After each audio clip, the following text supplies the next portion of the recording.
Halo dan selamat datang di channel saya Jonathan Tamrin. Dan di video kali ini, saya mau bahas tentang analisa fundamental salah satu perusahaan di sektor institusi keuangan di Indonesia, yaitu ADMF, atau nama perusahaannya PT Adira Dinamika Multifinance Tbk. Nah, kenapa saya pilih perusahaan ini? Karena kebetulan memang ada teman saya yang bekerja di Adira ini, dan meminta tolong saya untuk menganalisa perusahaan Adira. Nah, seperti apa cara menganalisa fundamental saham institusi keuangan? Tonton video ini terus sampai selesai.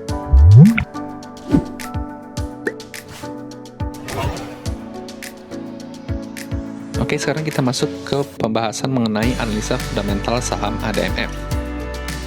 ADMF sendiri, nama perusahaannya adalah PT Adira Dinamika Multifinance Tbk. Didirikan pada tahun 1990 dan merupakan salah satu segmen institusi keuangan. Go publicnya sendiri di tahun 2004 dengan komposisi kepemilikan sahamnya pada PT Bank Danamon Indonesia Tbk sebesar 94,10%, dan publik sebesar 7,93%.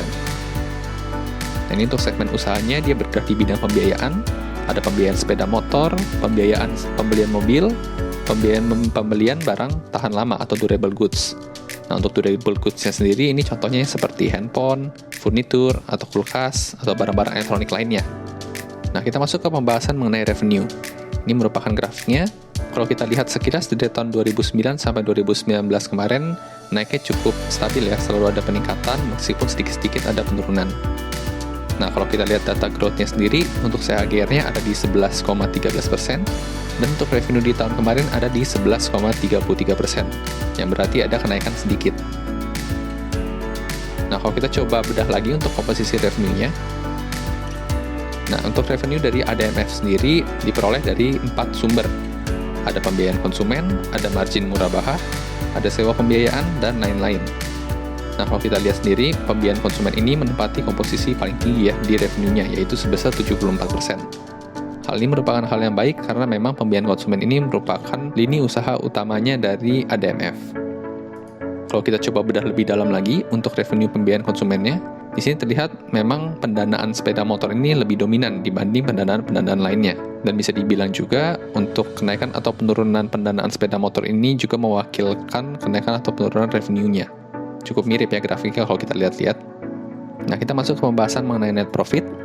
Ini merupakan grafiknya. Kalau kita lihat memang sempat mengalami penurunan di tahun 2014 dan tahun 2015. Namun sejak 2015 hingga 2019 kemarin cenderung naik secara konstan.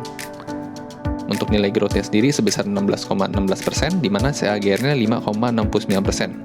Berarti ini merupakan hal yang baik, karena kalau dilihat 16% ini bisa mencapai 3 kali CAGR-nya ya. Nah, kita masuk ke pembahasan mengenai net profit margin. Ini merupakan grafiknya, dan pada tahun 2019 kemarin, net profit margin dari ADMF ini sebesar 18,60%.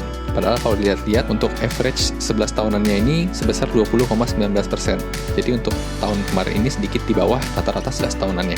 Nah, kita masuk ke pembahasan mengenai ROA dan ROE.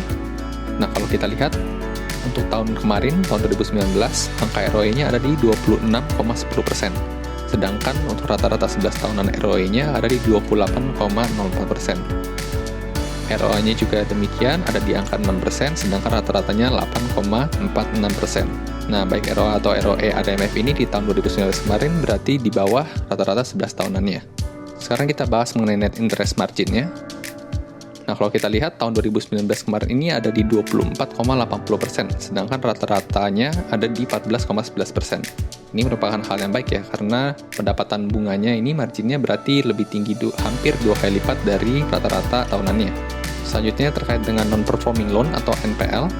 Dari grafiknya sendiri bisa kita lihat kalau non-performing loan dari ADMF ini terlihat cukup stabil ya, ada di sekitar 1,6%-an.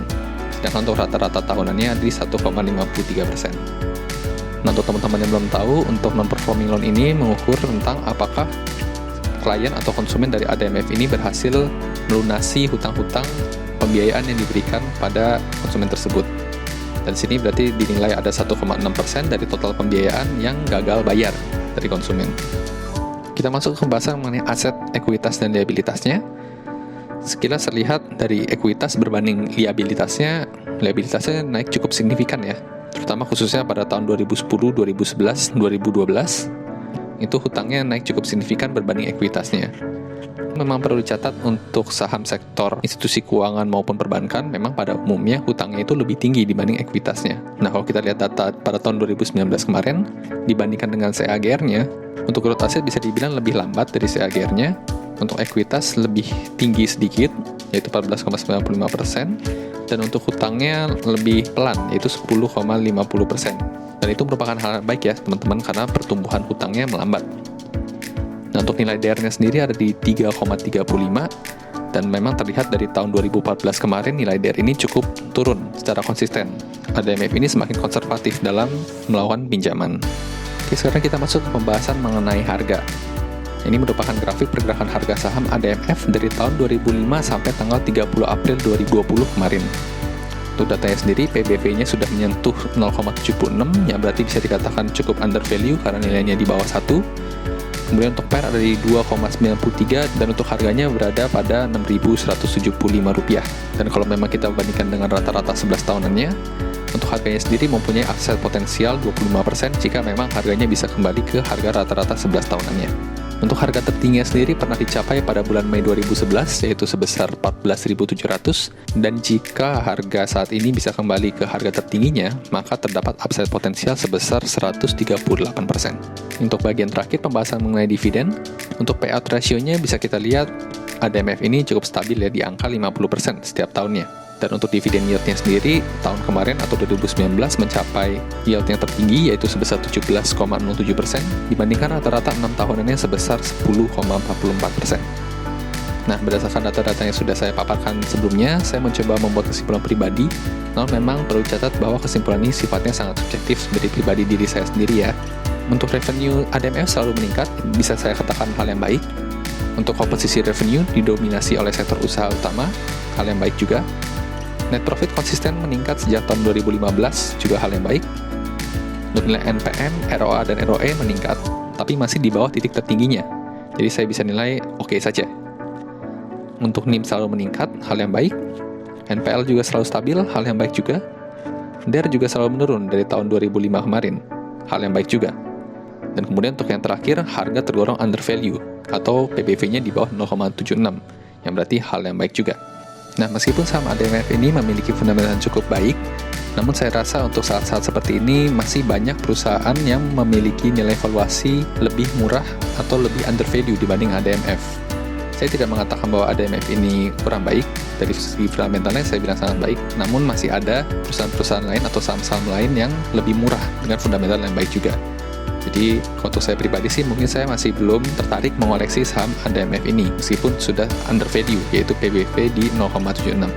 Mungkin akan lebih menarik lagi kalau memang PBV-nya itu bisa menyentuh 0,5 atau bahkan 0,3. Itu mungkin baru saya tertarik untuk mulai mengoleksinya. Nah, jadi beginilah cara saya dalam menganalisa fundamental saham dari institusi keuangan.